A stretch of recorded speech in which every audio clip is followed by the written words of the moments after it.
Shalom, shalom, Ms. Picard. This is Yared Yao checking in. Hebrew News, let's go.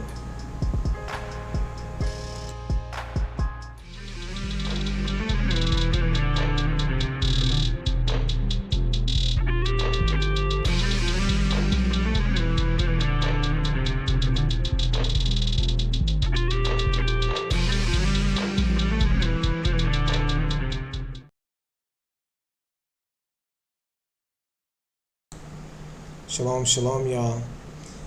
You can see the title of this one is High Strangeness. And this one has strangeness all over it, you guys. We're going to just check in on this story. You guys are going to watch this video with me. But before I get started, I wanted to say a couple things about the situation. We know that there are things going on in society that are psychological programming, that are technology being used against us. But we don't know the depth that they're willing to go on being able to instill this propaganda into our minds and into our hearts. When we look at the news, we often think, oh, okay, well, this is just a natural, organic thing that happened that people are reporting on. Anytime there's some sort of big emergency or some sort of, ghastly crime, then it gets reported on, and then we find the culprit, and they close the case, and people are satisfied. But what people don't understand is that most of the stuff, if not all of the things that you see on your news, is processed and remanufactured back to you, into a propaganda piece, and it's been like this forever. So then, since we now have the advent of reality television, now for the last 30 years or so, we had Surreal World for the last episode, and we who are older will remember the first reality show on TV, as far as I know, which was The Real World on MTV, if you guys remember The Real World. And so it was a reality show, but it was staged still. There was, these people living in a house, and, all of their interactions were taped. But while you think that you're getting, an honest and in-depth look at their life, what you're really getting is just different scenes and, different stage play at a different format. And so while you believe that it's real, it's actually staged. Do you see what I mean? And so the natural evolution, if you want to use that word, I don't think there's any better word for it, the natural evolution for being able to pull this trick off in entertainment is to be able to pull it off where that you don't recognize that this is what's happening, that this is a stage play, and that you're being coaxed into believing the things behind it. Because what is behind all of the stage play, all of the sleight of hand and the misdirection and the illusions and the camera tricks, what's behind all that is just clear deception and manipulation. And you don't know the extent that the people that are in control of this manipulation, you don't know the extent that they're willing to go to manipulate you. We've talked about that in America, in Babylon. This is the home of all modern witchcraft. It's the place where the sorcery emerges from. Do you understand what I'm saying? For the whole world to copy. Do you see what I mean? It's the place where where the magic happens. Do you see what I'm saying? And this is magic with the Masonic M, if you will. Do you see what I'm trying to say here? And so what that means is, in these groups like the Freemasons, in these fraternities, in these fraternal orders of police, do you see what I'm saying? You have people that are, in those groups that are connected in such a way that they have taken oaths to defend this secret thing that they're in. And in order to promote and progress whatever propaganda technique that they have to keep themselves alive, they will do it. Do you see what I'm saying? And so what you're talking about is a satanic cult that is embedded deeply within America that really controls what Americans see. You're talking about the 5% here, the 1%. These are the people that control America, and they're all aligned through these fraternal orders, through these cults, underground groups, secret places, and secret alliances that we know from the last video goes back generations. Do you understand what I'm saying? This is what we all know of as the Illuminati conspiracy. What it actually is a satanic cult that runs America. And this satanic cult will perform rituals, will perform not just rituals, but spells. And what spells are meant to do is not to put a magic spell on you and you're like the sparkles come out of your fingers and you say the magic word and now you're hypnotized. No, what a spell actually looks like is what you're getting ready to see, you guys. And so let me just, forewarn you that, people will often say, oh, well, you're just saying everything on TV is fake, is dramatized. Don't you know that real things actually happen? Yes, absolutely, real things actually happen. And we've seen that with another set of twins. And I don't mean to make right now a black-white Hebrew Magog differentiation here. We know that murder is murder and death is death. But the twin boys in Georgia that were murdered on the top of this mountain, and there are many mysteries, many question marks that come up in that case, and we haven't had a single update in that case in weeks now. We don't know. They just told us murder-suicide, and you just better be happy about that, regardless of whatever else is going on. Because see, there's more, a lot more there, than meets the eye, and we recognize that. But they're not talking about that. They're talking about these twin boys that have a propagandistic agenda attached to this crime. So I'm not saying that a person didn't die. I'm not saying that they're staging deaths or anything, because for sure their rituals require, blood sacrifice. And so when we see these things happening, we have to recognize that some of the people involved in it are going to benefit from the death, regardless of what you think about what their acting job is or whatever. They are going to benefit from it monetarily. All parties involved are going to benefit monetarily. So you guys just watch this and watch what we're going to point out a few things, and you just show me what you guys see. And I don't mean to make light of the situation. I don't mean to undermine it or anything like that. But this is being used in a certain way, and we will go ahead and get to the bottom of it. Let's take a look, you guys. The 17-year-old accused of fatally stabbing a Texas student athlete during a track meet allegedly admitted to the crime. Now, he also asked officers if his actions could be considered self-defense. That is according to a newly released arrest report. On Wednesday morning, 17-year-old Austin Metcalf, a junior at Memorial High School in Frisco, Texas, was killed at a track meet.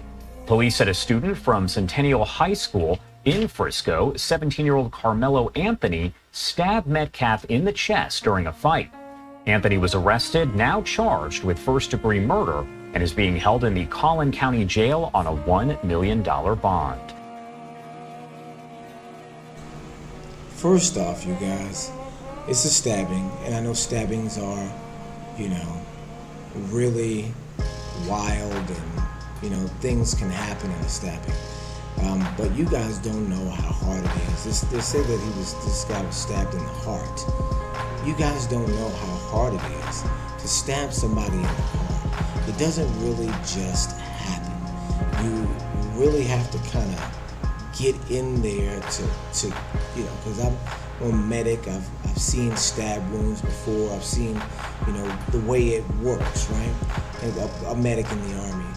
And so you don't just break through the rib cage. You don't just, you can't get through very easily. It has to be almost, like you know what you're doing in order to get something like that accomplished. To stab somebody directly in the heart is not an easy thing to do. Not saying that it can't happen, but the rib cage is a pretty strong deterrent for any protruding object. So unless you are really, surgical, with your attack, it's going to be hard to stab somebody directly in the heart. Not saying it can't happen, but it's not easy. Just keep that in the back of your mind, you guys. Let me cut my mic off first. Our Fox 4 Dallas team has been covering all of the information here. Alex Boyer has the latest. In that 7-page arrest warrant affidavit, several witnesses, including Metcalf's twin brother, describe how that deadly encounter went down. It also revealed that the suspect reportedly admitted to a Frisco police officer that he stabbed Metcalf. My son is gone, and I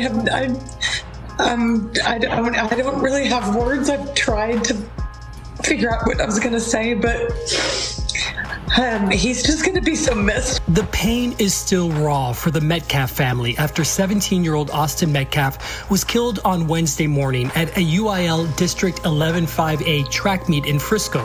That dude was extremely smart, always in the box. He just came to it real easy and just him playing football as well just made him just a great person overall. Here's what happened according to witnesses and the police report. Metcalf got into an argument with the suspect, 17-year-old Carmelo Anthony, over a seating dispute in the bleachers. Metcalf told Anthony he needed to move from under the team's tent. He always was one to step up and be the person that would do the right thing.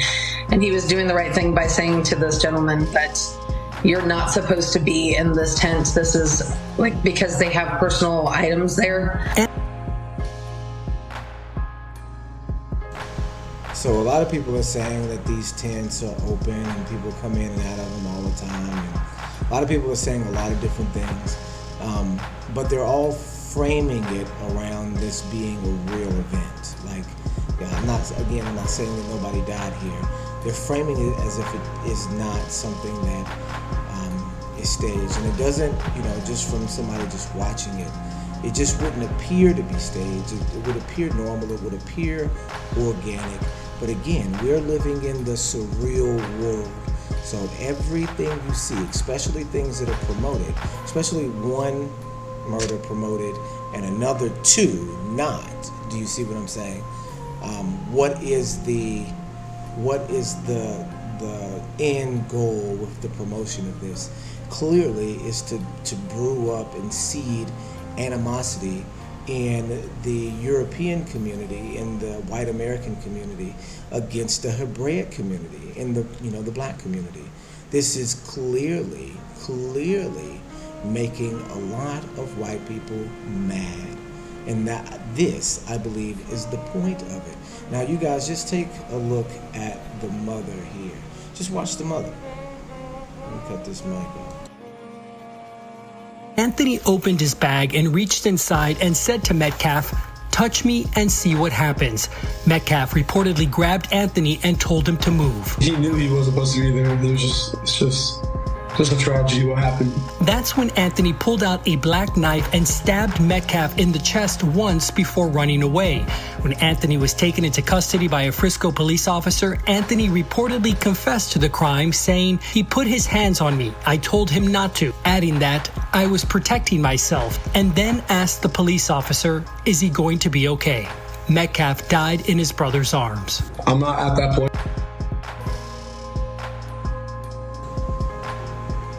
You guys see that? Here goes sign number one, you guys. I know this is something that the kids throw up, and it's like a gang sign. It's something, and it's also sign language for "I love you." But you guys have to recognize that the way that these occultists speak to one another, even in news segments, is through sign language, is through non-verbal communication, you guys. And so this lets us know automatically that this kid is involved in what, because why is he throwing up a sign language that means I love you? Of course we know that's not the case. And if it's not that, what is it, a gang sign? Why is he throwing up a gang sign? You see, this kid is not supposed to be affiliated with any gang, right? He's not supposed to be affiliated with any gang. And this, if he was affiliated with a gang, if he was, some sort of gangster white kid, then would they post the picture of him throwing up this sign for the segment? There would be plenty of pictures of them without the hand sign or without anything pointing to anything crazy. So why choose this one? Of course, the news has chosen this. Of course, he's taking the picture and he's using the hand sign in order to signal to the people that are in the cult with him that he's a part of this cult. But the news is showing it because they too are a part. Do you see what I'm saying? The choosing of this particular sign in order to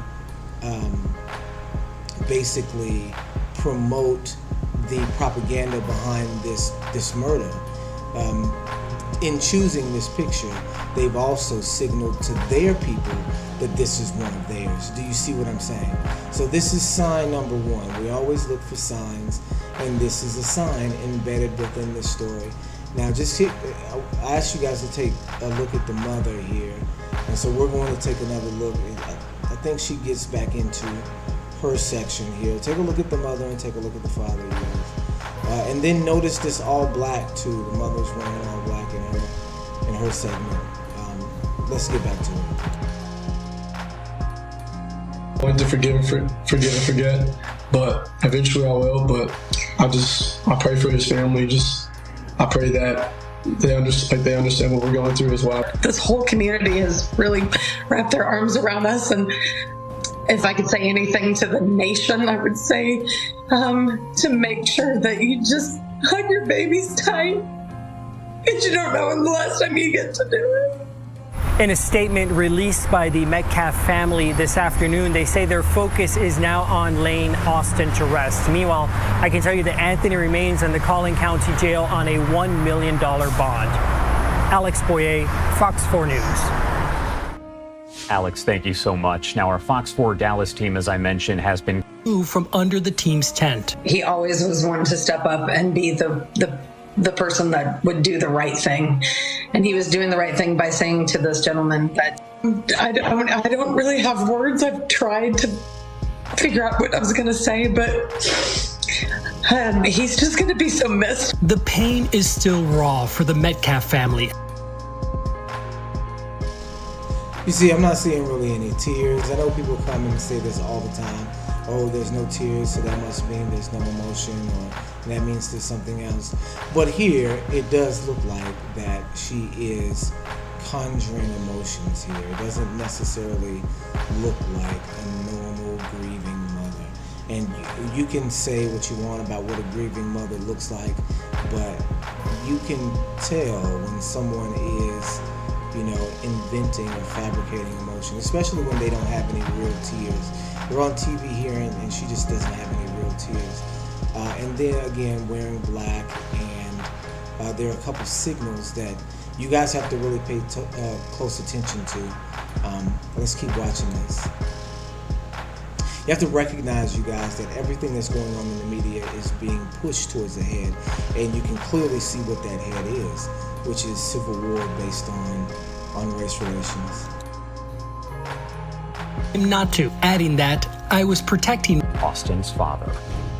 Well, it started with a call from his football coach who was not at the track meet and said, I think Austin has been stabbed. And I said, where at? And he said, Kukendall Stadium. And I said, I'm on my way.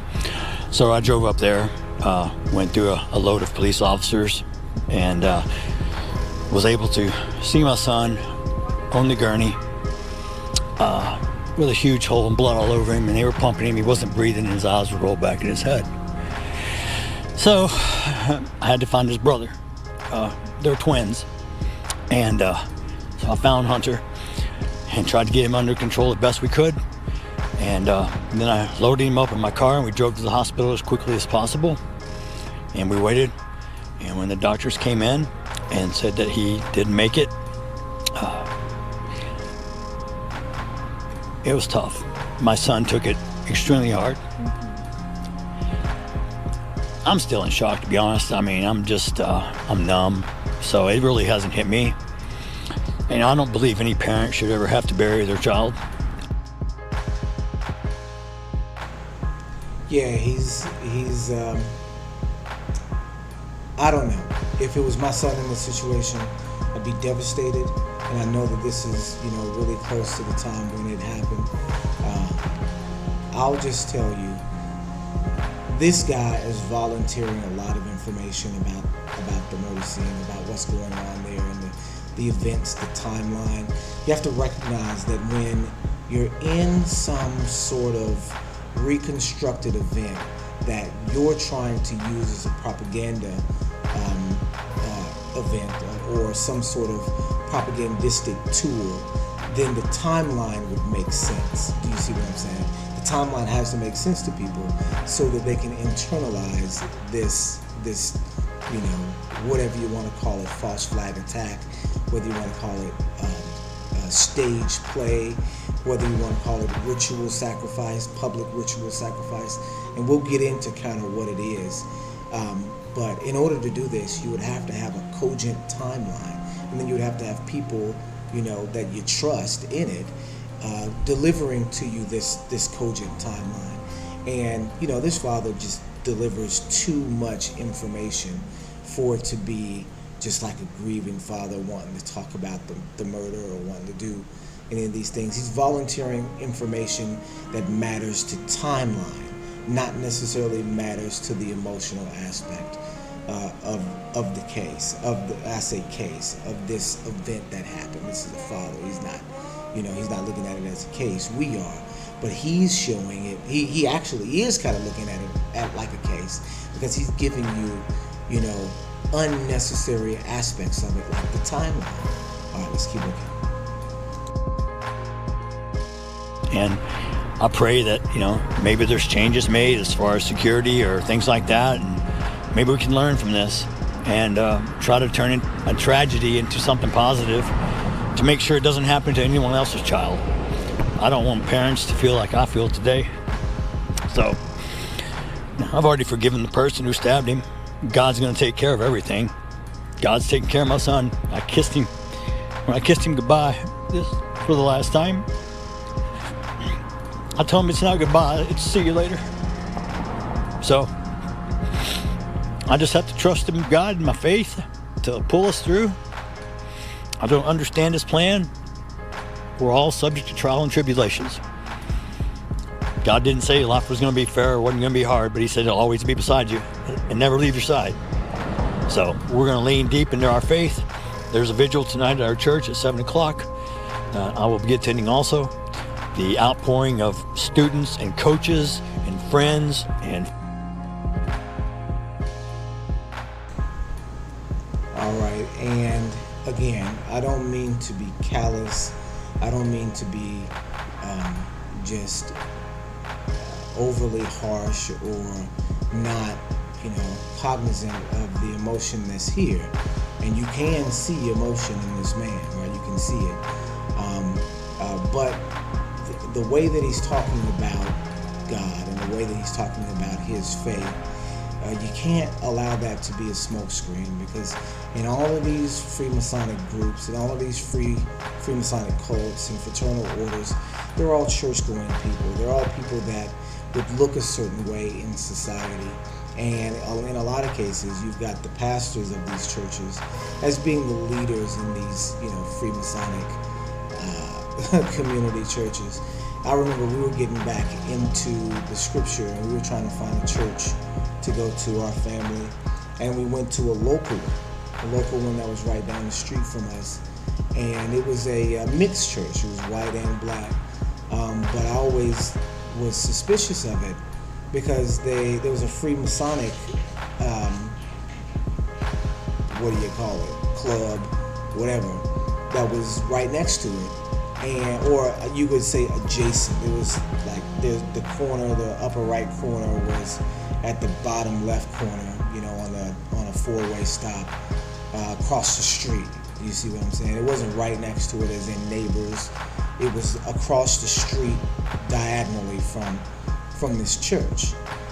And unusually, something that was really unusual to me, the overflow for this church would use the Freemason parking lot as their overflow parking lot.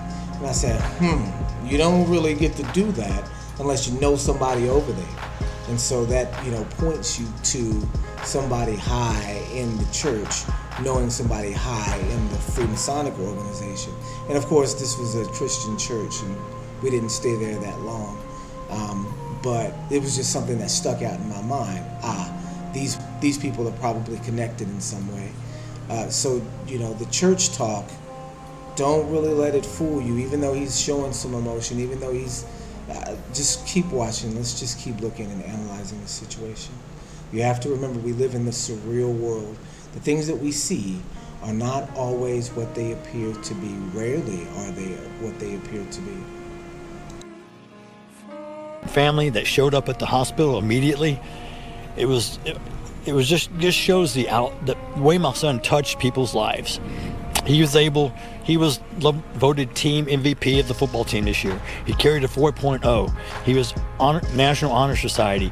He's ranked in the top 50 of the state in his position. He's having D1 colleges contact him. He had a great life ahead of him. And to be taken away, it's such a tragedy. I mean, I can't even tell you how I feel because I don't know how I feel. I feel numb at the moment. Yeah. I just hope that this doesn't happen to any other parent and their child, but I do hope for justice. Yeah, see, I do know how I would feel in that situation. I know how I would feel about it. I know how I feel about that other person. I know how I'd feel about my son being gone. I have boys, so I know what I would be like, and it wouldn't be like this guy right here, for sure. It wouldn't be that way. So let's just keep going. I do hope for justice, because this is unacceptable. And the fact that, someone was immediately taken into custody, they know who did. Did you guys see that? Did you see where it flashed to his shirt right there? His shirt says GOAT, and I believe it says God over all things. And so you guys have to recognize that when you say God to these occultists, it could be not, of course, Elohim. This is why it's very important on understanding your vocabulary, because you have people that hide in the misunderstandings, right? And so when they say God, they don't mean Elohim. They mean the God of this earth, right? 2 Corinthians 4:4 God, not, the God of heaven. Do you see what I'm saying? The Elohim of Yisrael, Yahweh, Elohim Yisrael. That's not who they're talking about. They're talking about the adversary when they say God. Do you see what I'm saying? And because that word is a general term and not a specific term, they can get away with using it and talking about somebody else. So don't let the God talk fool you, because here he's got a shirt on that says GOAT, and we know who the GOAT God is. This is who the Freemasons worship, the Baphomet goat-headed God that we know comes out of ancient Egypt as a demon, right? We know that figure, that character is a demon or a representation of a demon. And so you've got the guy throwing up the devil hand sign, his son, and then you got him going right behind and wearing a goat shirt and then flashing out, like zooming out and showing that he's wearing a goat shirt. So these are two signs that there's something else going on, something serious. You could say that, oh, well, these are two minor things. They're not, because they are designed this way.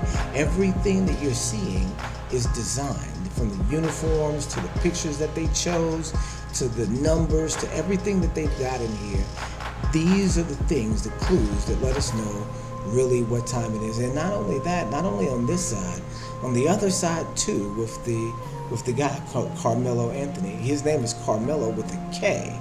You guys know that, the occult, what they like to do is change C's into K's. And I don't really know why they do that, but I've seen it as a calling card, as I do my research. Anytime you start seeing people that are, that are spelling their names with K's, do you see what I'm saying? Or spelling things with K instead of C. It's a reference to quote unquote magic. Do you see what I'm saying? This is the magic that is illusory, the power of the adversary to cast illusions over people. It's that style of magic. M-A-G-I-C-K. So when you see that K instead of the C, it's in reference to that. Do you see what I'm saying? And this is why you can see Carmelo Anthony instead of Carmelo Anthony. Do you see what I'm saying? The K instead of the C. These are small references, all pointing towards the same picture. And so if I can just elaborate and fill in the details as to what it looks like, because anytime something like this gets national attention and it's crafted well enough to where that you could be justified on both sides, this is the most overwhelming evidence that you have for this being, a propagandistic ritual event, because you have it well psychologically crafted. Oh, there is an element of, hey, this white kid is just making sure that the rules are followed, and so he doesn't want his stuff stolen, so he's telling this boy to get out of his tent, right?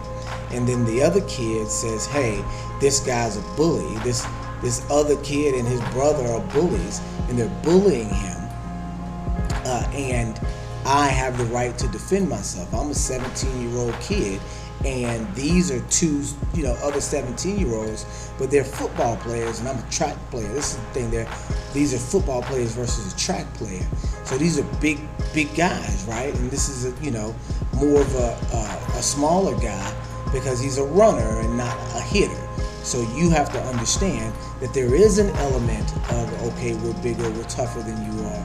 So this is what this controversy appears to be. This guy defending himself against these two other guys, or these two guys standing up for the sanctity of their surroundings. So it's well crafted to play into both sides of the political hemispheres. You see what I'm saying? It's fine-tuned to make both sides angry. Does that make sense? And then when you see something like that being hoisted on the media, then you also see embedded within it these signs. You say, this is one of theirs. And the way that it works is that you have lots of people involved. That's why the mother is not conjuring tears in the same way that this father is. And the father is not conjuring too many. He's really, really informative in this situation, which I think is odd and surreal and out of place. But what you will see is that you could even have the whole team, the whole track team that would be in on this thing, and only one person doesn't know. Because how do you stab one football player twin? Do you see what I'm saying? How do you overpower the football player? Do you see what I'm saying? In order to even get close enough to stab him. Do you see what I mean? This is a football player. So there's more going on than meets the eye. You see what I mean? It would have to have been a lot of people there that were involved to give testimony, to try to shape the scenario in order for it to be used on a public stage. So you would have to have many people from that community involved, including the mother, including the father, including the other brother, including the stabber. You guys, including the stabber. You guys have to recognize that this kid on the other side, there are other pictures of him. He's wearing all black too. You see, he's taking weird pictures too. Do you see what I'm saying? So the event would have to be staged well enough on both sides to be able to promoted to the public, and all sides be compensated in the deal. See, this is a deal. What they're doing is sacrificing this boy. They're sacrificing the boy on a public stage for the other things to happen. Since it's a ritual and a spell, you have to have, in order for the propaganda to take full effect, it has to be sealed with blood. And this is what we're looking at, because people wouldn't care if he just got beat up or whatever. He had to have been killed, right? And notice he's killed in such a ritualistic way as like a stabbing. Like, this is how you ritually slaughter. This is the technique of a ritual slaughter. Do you see what I'm saying?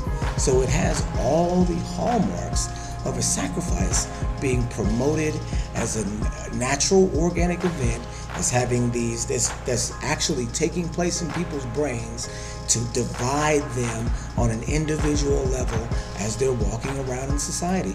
Everybody's taking this propaganda in and forming an opinion on it. Not only forming an opinion on what's going to happen in the situation, but also forming an opinion on people who have the opposite opinion. And so everybody's walking around tense based on these styles of things happening. And it has to be this way because they are fomenting a war. You see at the top government levels with Elon Musk and what's that, congresswoman's name that was the thing. This is the same congresswoman. I think her name is Julie I can't remember her name right now, but she's the one that's been, ramping people up to go commit Tesla violence. And so they work in the same government, so they're in it together against you. Do you see what I'm saying? It's happening at the low levels, on the ground levels, and it's happening at the upper levels too. So you can see the battle that's taking place between Elon Musk and this black congresswoman. This is the same black congresswoman, by the way, that during the summer she called the white congresswoman, the one that everybody's talking about, called her a badly built, bleached blonde butch body, something like that. It was just hilarious, right? And she just rolled off the tongue like it was something natural. No, some comedian somewhere wrote that for her to say in order to push her into the spotlight. So when she starts calling for violence against Tesla, people will start listening. Do you see how that's set up? It was all the way back in the summer. She has this quotable, badly built, beach blonde butch body, and here 6 months later, now she's promoting violence in her Democratic followers against Tesla. Do you see what I'm saying? This is how that works. And Tesla's, eating it up. Oh, these people are domestic terrorists, and now they can be prosecuted federally with the power of the federal government that he has no business being in. Do you see how it works against you in the middle? That both sides have to be in on it for it to work against you in the middle? It's happening at the top, and it's also happening at the bottom. And you have people that are in this other thing, that do other things for completely other reasons that you and I, walking around as regular folks, would ever think would be possible, would be necessary, would be in front of you, happening right in front of you. And we wouldn't know about it unless we've been given eyes to see. And these particular hallmarks that you find in this story, besides it being just a well-crafted psychological propaganda event, the hallmarks of who it belongs to are all over it. Let's just keep watching this guy. Did this? They are charging him with murder. I mean, how does that make you feel that police immediately got this person? First of all, I feel sorry for that individual because he's now made a mistake that's going to cost him the rest of his life. The hard part that cost me is I lost my son, and his brother was holding him, trying to hold the blood in, and he passed. My son watched his brother die in his arms. Can you tell me a little bit more about Austin, about his personality? Austin was a leader.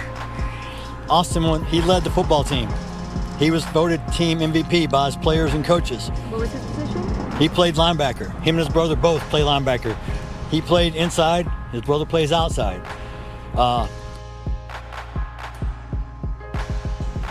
Linebacker. That's crazy. These are guys that hit people every day. And it's not to say, to follow the scenario for, the black side, where, these guys were bullying him and he had to fight back.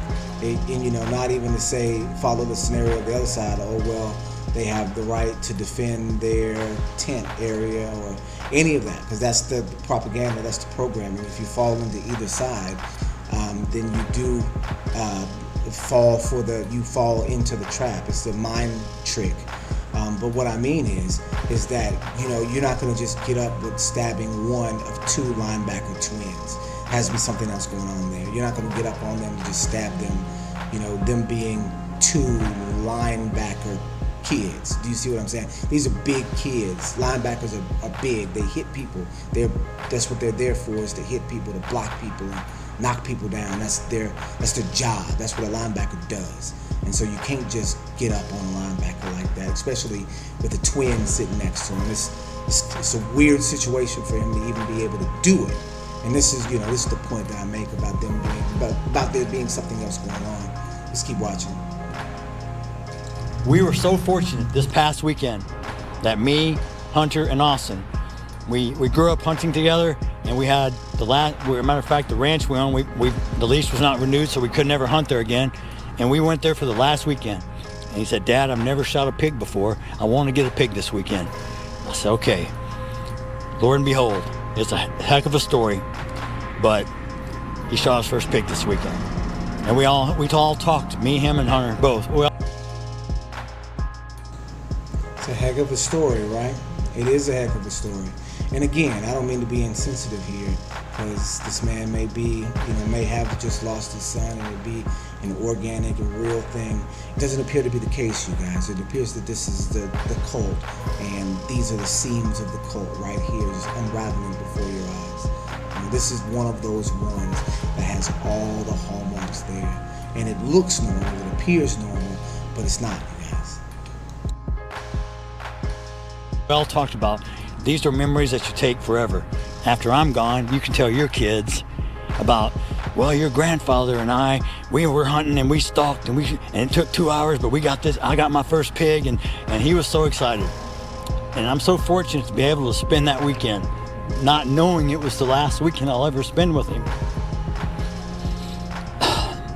And he also was on the track and field team? Also was, football was his pride and joy. Yeah. He was working on track to increase his speed. Matter of fact, he's already dropped this 40 times. He was telling me about how he's dropped it. He's going to drop it some more. And he was an amazing, dedicated athlete. And by the outpouring of his friends and family that showed up immediately at the hospital, goes to show how he impacted other people's lives. And what did that mean to you to know that your son did that? Well, for me, I was diagnosed with cancer 9 years ago, and I was not supposed to live.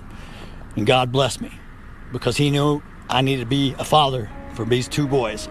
My two boys is what my life lived. I lived my life for my children. That was my why to keep fighting, and I'm cancer free. So God had a plan for me. So I was able to watch and be blessed so much. But having both my sons are amazing. My other son is just crushed. And I feel for him now, and he'll never be the same. None of us will. Grief, we all go through it, but the thing about grief is you don't get over it. You just learn to live with it. So, I don't have a choice other than to carry on. I'm going to do everything in my power to make sure Austin's never forgotten. I'm sure he won't be. He's touched a lot of people's lives. He's definitely using all the buzz phrases and the words that you would expect people to use are the key phrases. Almost like these are concepts that because he's repeating some of them. It's almost like these are concepts that he's, rehearsed. So the thing about this is that when they do these rituals, they don't, just do them, right? Oh, we're going to see you on Thursday. It's not like that. They're going to have plan. It's going to be months, maybe even years in this process of when they're going to do this thing, right? And so they have if they are grieving or if they have made any, wild deals or anything like that, they've long gotten over that grief. They've long gotten over that guilt that they had because it's been so long in planning this thing that they're going to do. Now that this is actually here and they're doing it, they're really just in the regurgitation stage of what they've been trained. And here's the thing, the way that it looks, and the reason why I'm able to see into some of these things and the way that it goes is from following a lot of these different cases. And I'll tell you the number one that stood out, and you guys probably not going to believe this, the number one that stood out to me that really opened everything up for me into how they do these rituals. And I mean, 9/11 did for sure. And it was definitely the biggest one and the most public one. But really, the one that you really broke everything down on the small level for me was King Von. You guys, King Von, I don't know if you guys know who King Von is. One of the biggest rappers, if not the biggest rapper, to come out of Chicago in the last, I guess you could say, 5, 6, 7, 8 years since Chief Keef, right? And so King Von is this kid from this project, O Block, that has supposed to have, killed a couple people and came up and got famous, released directly from jail, given a contract directly from jail, signed, and became a multi-million-dollar, music asset as soon as he got out of jail, right, or out of prison. And so they set him up to be killed. And it was, I looked at it when it happened and I thought, man, this is another one gone, right? Gun violence, gang violence, he was a gang member, not surprising. But when you start to pick and look at it, it really just falls apart. As far as what the story they tell you is, it was a whole sacrifice, just right there in front of everybody. I was watching this other YouTuber who was doing, commentary on the things that they were doing, with this murder. He pointed out that there was, on the surveillance footage, there was no running time. You see, on surveillance footage, you would have to have running time for it to be surveillance because you want to know what time it is. If there's no time and date stamp, it wouldn't be really admissible because you don't know what time it is, you don't know what day it is, you don't have any record of what happened. You want that timestamp there to prove, your case. So all security camera, I could say most security cameras, have timestamps. And for this one not to have a timestamp is very telling. It means that it must have been one that was not necessarily used for safety of a building, but had to be used for surveillance, period, for surveillance of something else. One of the hallmarks is that they have their murders taped, their rituals taped, so that they can go back later to it. It's all strange stuff that they do, right? But another aspect of that murder was that King Von was the only one dressed in white. That all the rest of his crew had other clothes on, and nobody was dressed in white except for the guy that was supposed to get killed. Do you see what I'm saying? There was a manager. This guy's manager was named 100K Track or something like that. 100 Track or some weird name, right? And I watched his interview right after the murder, and I didn't think really anything of it until this other YouTube guy says he's lying. This guy's very clearly lying. And I just didn't conceive of him lying, right? In my mind, I was just thinking, what would he have to lie about? He's the guy's manager, right? The guy that dies manager. Why would he be lying? It don't even make any sense to me. So I went back and looked at it again, and he's fumbling around. He's messing up times, messing up dates. He's not getting his story straight. And I'll tell you, it just went right over my head. And not only that, other people were coming out and saying, oh, this story doesn't match. He sounds guilty. Why does this guy sound guilty? Because he was involved in setting his artist up. He was involved in it. So in order for his clothing to be specific to the day of his death, right? In order for him to be dressed in all white like a sacrifice, that had to be planned, right?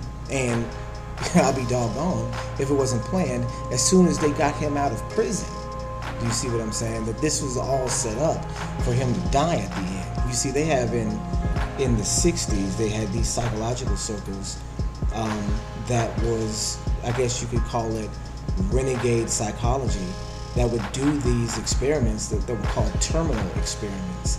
And the experiment would be, you know, to a patient that wouldn't know that the end of the experiment resulted in his death. And you would think, okay, well, that ain't no psychologist that I ever heard of doing that. But this is what they did in, you know, the Nazi death camps in the 40s, 50s, or the 40s, 30s and 40s. This is what they did. They experimented to people to death. And they gathered all that information. And, you know, all those Nazi scientists went into America, you know, especially the mind scientists, the propagandists went to America and started, you know,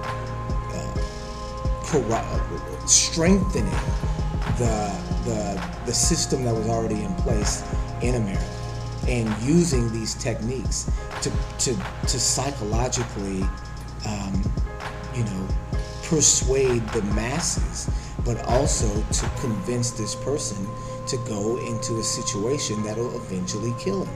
Now, of course, unbeknownst to him, these psychological experiments, being terminal, would happen around him.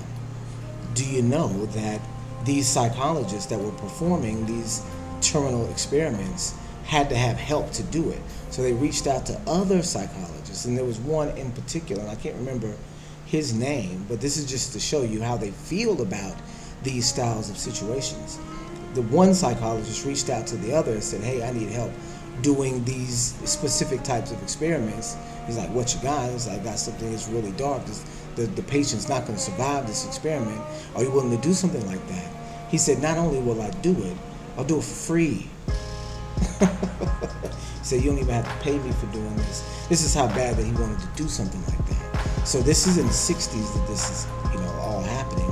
Don't you think that the technology has advanced far enough to be able to implement these terminal experiments into society?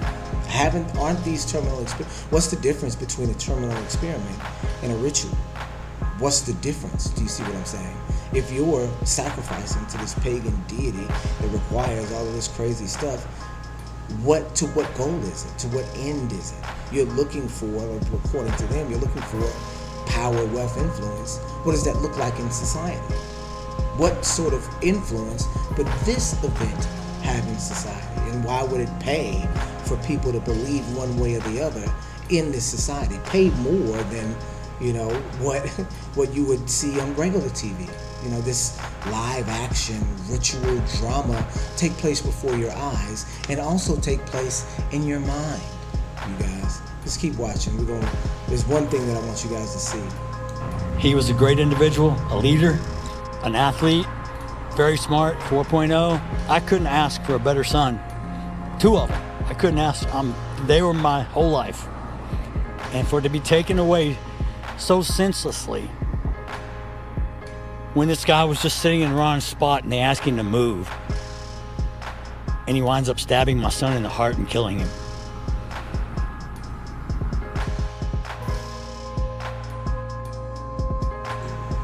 You see how they pop up with the black face right there.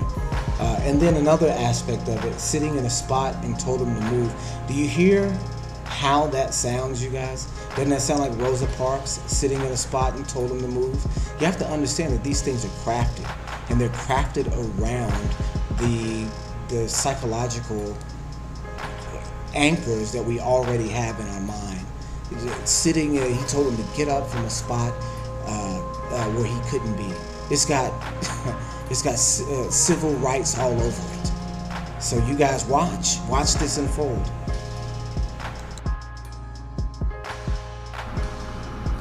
It's unfortunate, but he's gonna have to answer to those consequences. They have no contact with this person ever before. I can tell you what happened.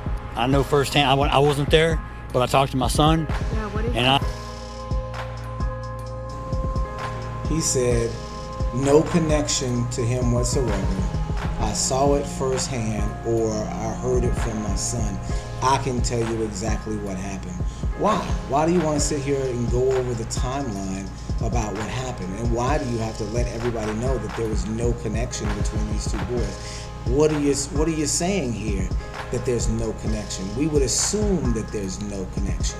That would be assumed from one to the other. It's not like they had any, sort of long, they go to two different schools. They don't have any long-standing, beef or anything like that, or even reason to think that there was any beef.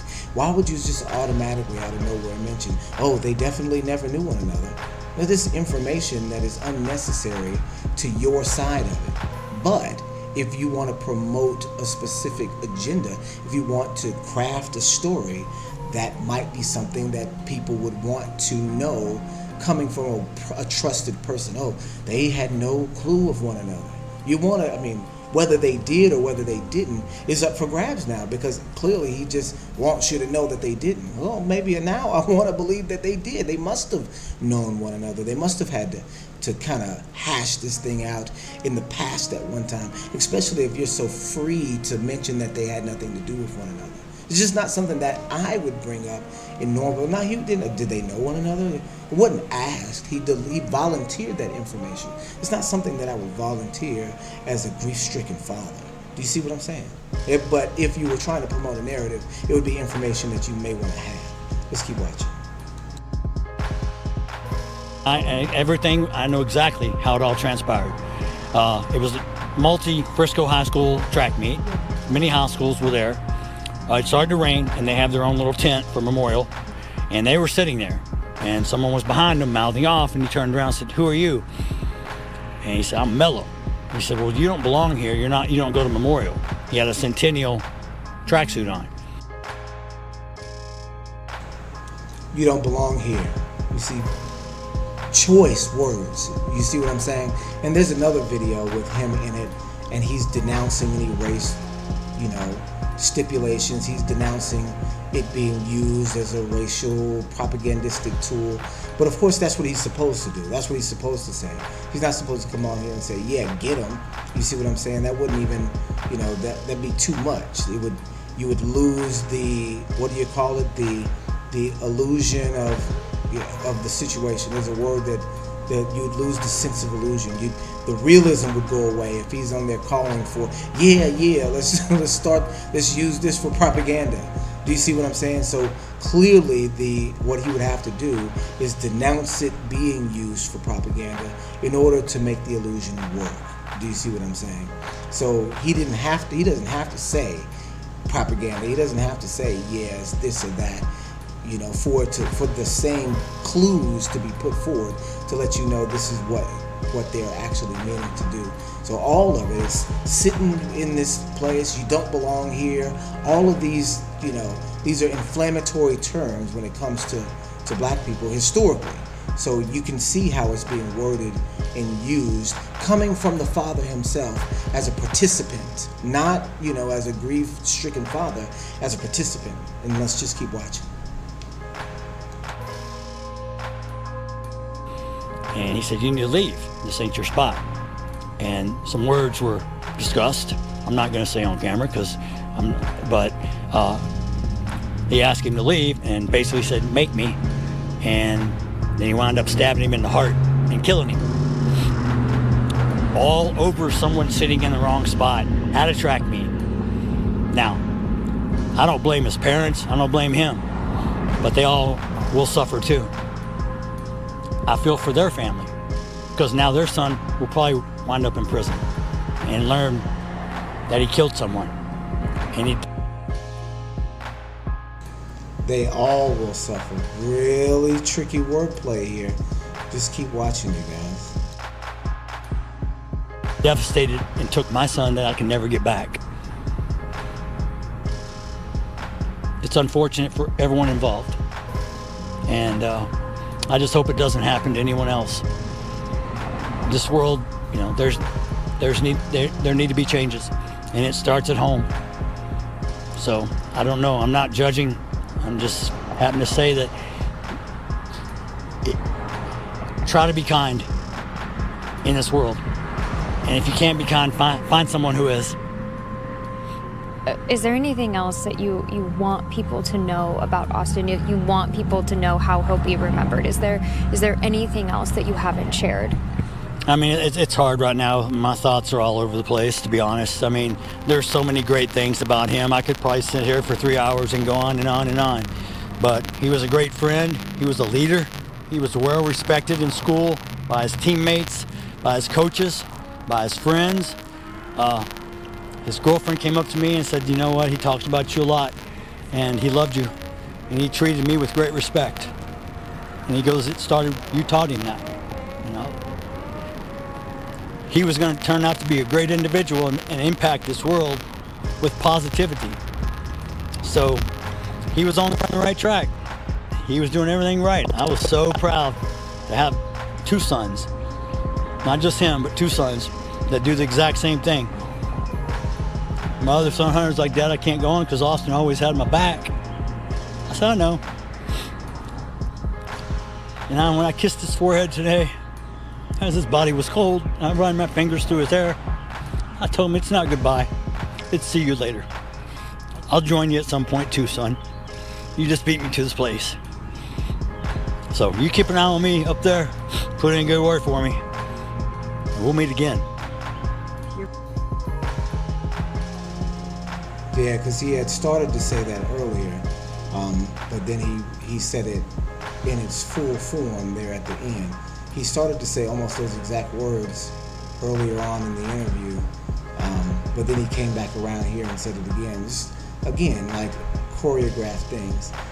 Again, I don't mean to be insensitive, but this is what it appears. Let's keep going. Your faith is keeping you strong. Yep. It's the only thing that's keeping me together. Otherwise, I'd be in a rubber room right now. So, all I can do is pray. I don't understand it, but I have to live through it, and I have to still be here for my other son. So, my journey's not done. It just took a really bad detour today that I'll probably never get over.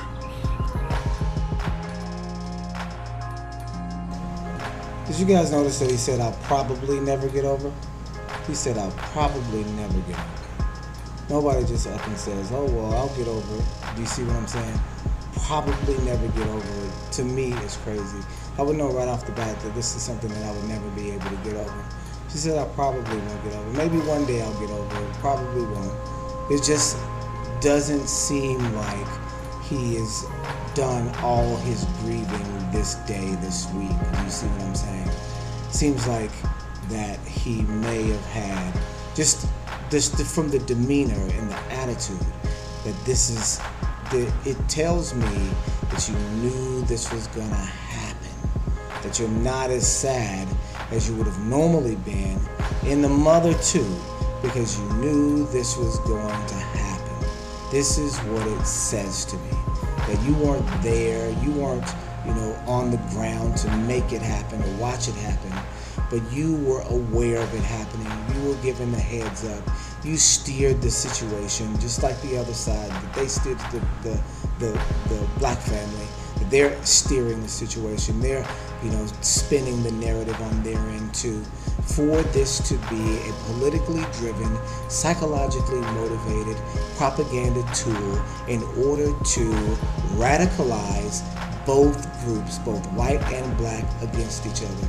And what I'm saying is there's no way around it, because nobody is going to see it for what it actually is. You have to have enough information about society to be able to see it for what it actually is, for the tool that it's being used for, and the ritual that's really behind it. This is how this black magic works. It's the strength of it, because people don't know it's there. People don't know it's working on them at all times.